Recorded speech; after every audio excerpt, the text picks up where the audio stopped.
10th students, it is the next video from the same chapter, control and coordination. The topic of this video is reflex action and reflex arc.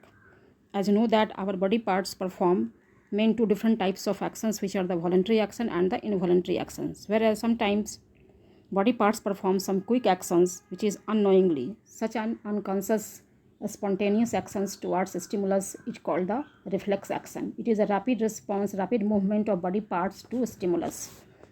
Some of the examples of such actions: first is moving our hand away on touching a hot plate, blinking of eyes, sneezing, coughing, swallowing. These are the different types of reflex actions or the quick actions. Reflex actions are the actions which we do without thinking to protect ourselves. Now, what are the different kinds of such actions? There are two types of reflex actions. First is cerebral reflex, second is spinal reflex. So what is cerebral reflex?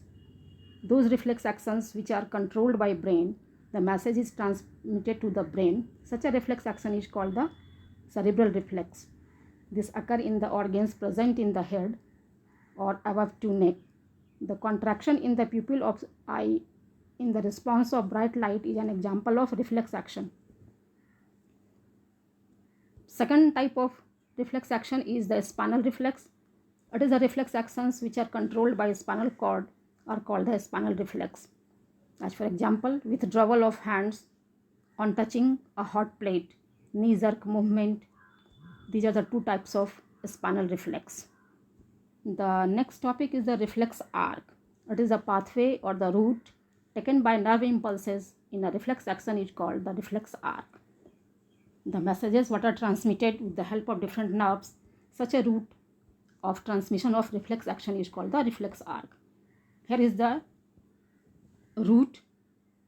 As you have to see that a stimulus, which is the bright light, is transmitted to the receptor that is received by the eye, and such a message is transmitted to the sensory neuron, and further sensory neuron transmit it into the brain, which is the main part of central nervous system, and brain transmit it with the help of motor neuron to the effector, the part or the muscle which show the response.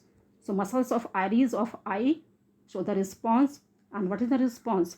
The shrinkage of the pupil of eye. So it is an example of reflex arc showing reflex action. That is an example of cerebral reflex. The various components of reflex arc. First is the receptor organs. It is a tissue or organ which receive stimulus. These organs are the skin, eye or ears. Second component is the sensory neuron. Receptor transmit the message to sensory neuron, and that is conducted either into brain or the spinal cord. The third component is the parts of central nervous system. These are the brain and spinal cord involved in controlling the reflex action. The next component is the motor neuron. This neuron conduct impulses from central nervous system to the effector organs. The next component or the part of this